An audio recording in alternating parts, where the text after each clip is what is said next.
بسم اللہ الرحمن الرحیم۔ السلام علیکم ورحمۃ اللہ وبرکاتہ۔ جو ساتھی اس چینل پر نئے ہو اسے گزارش ہے کہ اس چینل کو سبسکرائب کرے اور ویڈیو کو لائک کرے اور کمنٹ سیکشن میں اپنے رائے کا اظہار ضرور فرمائیے۔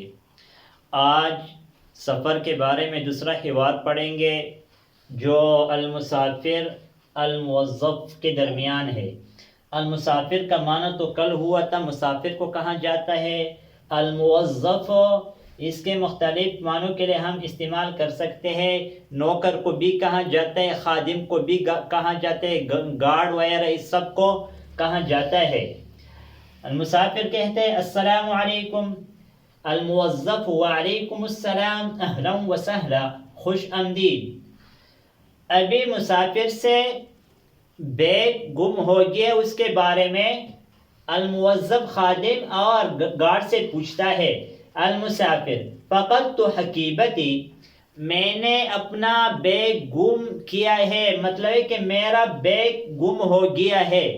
الموظف کہتے ہیں من این انت قادم، آپ کہاں سے آ رہے ہو؟ من این انت قادم، آپ کہاں سے آ رہے ہو؟ المسافر انا قادم من پاکستان، میں پاکستان سے آ رہا ہوں۔ الموظف این الجواز، پاسپورٹ کہاں ہے؟ وَأَيْنَ التَّذْكِرَةُ، اور ٹکٹ کہاں ہے؟ کل ہم نے استعمال کیا تھا این جواز السفر، اگر الجواز کہا جائے تو یہ بھی درست، این الجواز پاسپورٹ کا ہے، وَأَيْنَ التَّذْكِرَةُ، اور ٹکٹ کہاں ہے؟ مسافر کہتے ہیں هذا جواز السفر، اے پاسپورٹ ہے، وَهَذِهِ هِيَ التَّذْكِرَةُ، اور اے ٹکٹ ہے۔ الموظف ما لون الحقیبة، بیگ کا رنگ کیا ہے؟ ما کا معنی کیا، لون کا معنی رنگ، الحقیبہ بیگ کو کہا جاتا ہے۔ المسافر لونها اسود، اس کا رنگ کالا ہے، اسود کا معنی ہے کالا۔ الموظف هل هذه حقیبتک، کیا اے آپ کا بیگ ہے؟ المسافر نعم هذه حقیبتی، جی ہاں اے میرا بیگ ہے۔ الموظف ماذا فی الحقیبۃ، بیگ میں کیا ہے؟